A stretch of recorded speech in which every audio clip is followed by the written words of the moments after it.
Star versus the Forces of Evil and Star Marco's Guide to Mastering Every Dimension belong to daron, nefcy, Disney Channel, and all other people associated with its creation.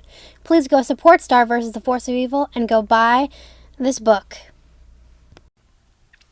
Hello everybody, Raspberry Barrel here, and now we are reading the 7th chapter in the Star and Marco's Guide to Mastering Every Dimensions. This chapter is called Star and Glosstric's Guide to Magic, and we're going to be splitting this chapter in half because of its length.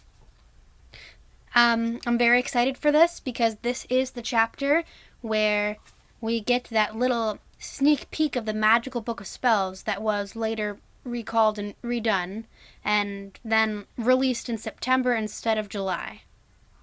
We'll probably get to the spellbook part in the second half of this video, though. Let's begin. Star and Glosstric's Guide to Magic. Share your magic with the world. Marco's always asking me how my wand works, how spells work, etc. I am, says Marco. Yeah, dude, that one time you did. Yeah, once, says Marco, but you said always. I asked once, and I was confused. Little over your head, says Star. Yeah, a little over yours too, says Marco. So here's a FAQ of the frequently asked questions. Star, FAQ stands for frequently asked questions, says Marco. Q, says Star. Where do your spells come from? Answer, not sure. Next question. Question, how come sometimes you call a spell out and sometimes you just blast without naming the spell? Answer, sheesh, now you're getting all technical. Star, who are you talking to, says Marco. A wand blast is different from a spell. A spell is specific, but a wand blast is just a wild card shot. It's like when you're in a restaurant and you order food. Sometimes you'd say, I'd like a cheese sandwich on the farmer's rare with lettuce, tomatoes, grainy mustard, and sweet pickles. Other times you just go, give me the chef special. That's a wand blast, the chef special. You never know what's going to come out. Question, do you write your own spells down? Answer, not really. Question, really? But aren't you worried you'll forget them? Answer, nah, not really. My mind's a steel trap. Question, so you remember all of them? Answer, maybe. Question, hey, I thought I was the one asking the questions. Answer, I don't even know who you are. Yeah, who is this person, says Marco. It's just an FAQ, Marco. It's not a real person. Duh, says Star. Then why are you arguing with them? Question, I don't want to argue. Answer, good, me neither. Question, so you do remember all your spells? Let me see. Star Butterfly's magical compendium of super fantastic self-starting spells. Wand not included. Okay, I don't remember all my spells, but I remember the ones I use a lot. When calling a spell out, I sort of try to cast what I think I need in that moment. But sometimes I just end up going with whatever is on the tip of my tongue. My spells usually involve animals, bugs, foods, rainbows, forces of nature, and sometimes in a combo of all of the above. Here's some of my favorites. Time spells. Glitter Grenade Rewind. Can't find the remote? Use this rewind your favorite program / ruin your television.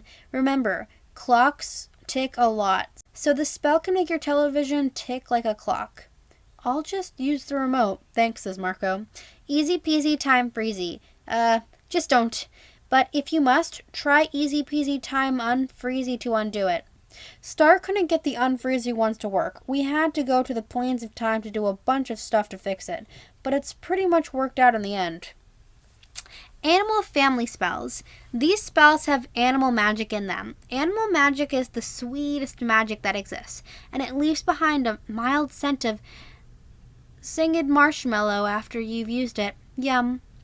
Bunny Rocket Blast, aka Rabbit Rocket Blast. This spell uses bunny-powered throttle to propel you forward. It's pretty easy spell to master, and you can use it a lot when you don't want to walk using your feet. You can't always use magic to get where you want to go, Star, and walking is heart healthy, says Marco. Narwhal Blast, aka Nightmare Narwhal Blast and Mega Narwhal Blast. A stalwart of the old spell arsenal, perhaps my favorite and most effective blasting spell, because nothing else pummels like a narwhal, and they're super cute to boot. Narwhals also have very pointy horns that can catch on the sleeve of your hoodie and rip it, says Marco. That never happens, Marco. But it could, says Marco. Warnicorn Stampede. Warnicorn Stampede is one of the spelliest spells from the family spellbook. This spell unleashes a stampede of muscly warnicorns upon whomever is in front of the wand when I cast it. I'm not sure which of my great-grannies invented the spell, but whoever she was hardcore. And we all know now that that was Skywyn, Queen of Hours. Force of nature spells. These spells have natural magic inside them. I'm not a fan of some natural magic spells because they can make me sneeze a bunch of times in a row. Maybe you're just allergic to those spells, says Marco? Very interesting thought, Marco. I'll have to research this idea of yours. Stardust Daisy Devastation. A little bit of the power of the sun with a little bit of daisies. It creates a bunch of flower petal explosions and one big daisy firework display at the end. Makes a great Mother's Day gift if you don't like your mother. This spell does not make me sneeze. Winter Storm Hyperblow. Perfect for freezing angry pixies when they maybe want to kill you and your friends. It relies on the power of snowflakes, which seem cute and adorable, but really they're just more like scary baby ice monsters with sharp icicle teeth. This spell also does not make me sneeze. General attack spells. These spells have both defensive and offensive uses, and I like to think that a good offense can be worth a bird in the hand. I don't even think that's a metaphor anymore, says Marco. Mega Explosion Crystal Laser. Supposedly, this is one of the most destructive spells in the book, capable of neutralizing entire planets, but I just use it to distract large cats. I don't remember that one from the finished spellbook at all, but I could have missed it. Insect family spells. These spells have insect magic inside them. What's insect magic, says Marco. It's the kind of magic that comes from insects, Marco, which means you have to be very nice to all the insects you meet, otherwise they get offended. How can you even know when an insect is offended, says Marco? They're so small. Trust me, you'll know, says Star. Turbonuclear Butterfly Blast.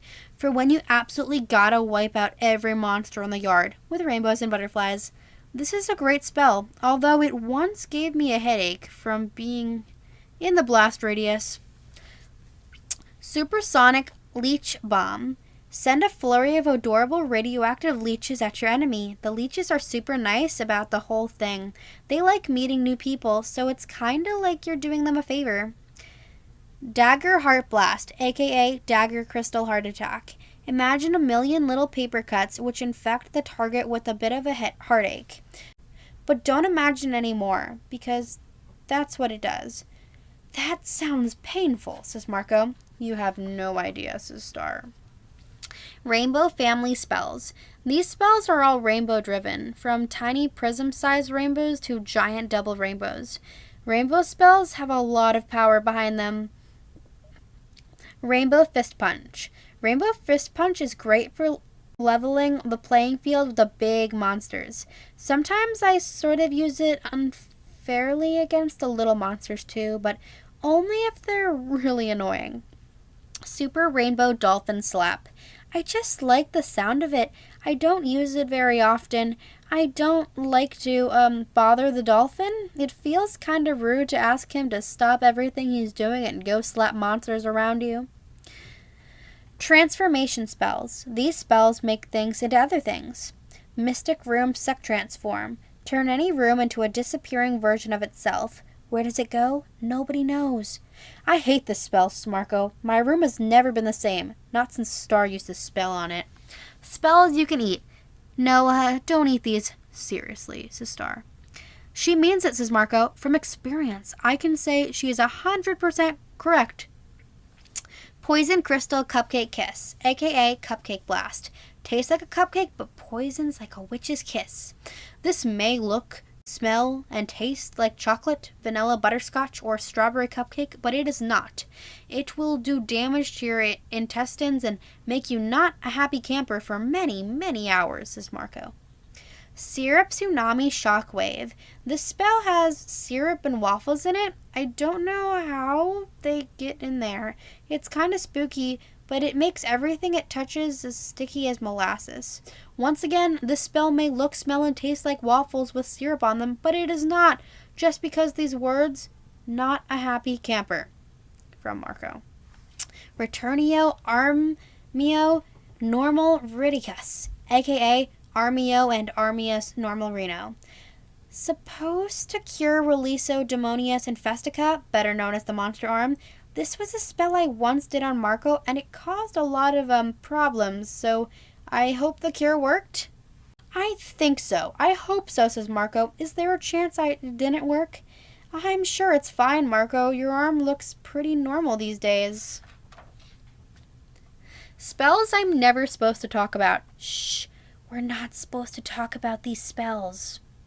The all-seeing eye. Look, I can't even talk about this. The whispering spell. Seriously, I can't. And that's where we're going to end the first half of Chapter 7. I hope you've all enjoyed this. It was interesting to hear about a bunch of spells.